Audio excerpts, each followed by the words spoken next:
ৰণী তই দোকানৰ পৰা আহি দেচোন। নাযাওঁ মই কিবা এটা কৰি আছো। হ'ব দে। এইখনতে দোকানখন আছে, নিজে গ'লেই হ'ল।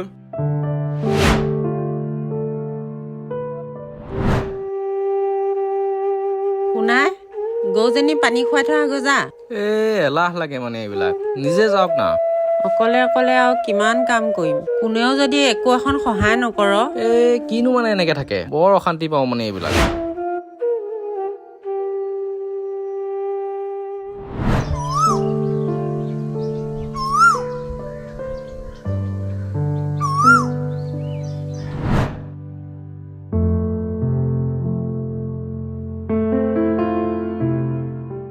গাটো বেয়া লাগিছে, ইফালে বাচন সোপাও ধুব আছে। দে উপায়তো নাই।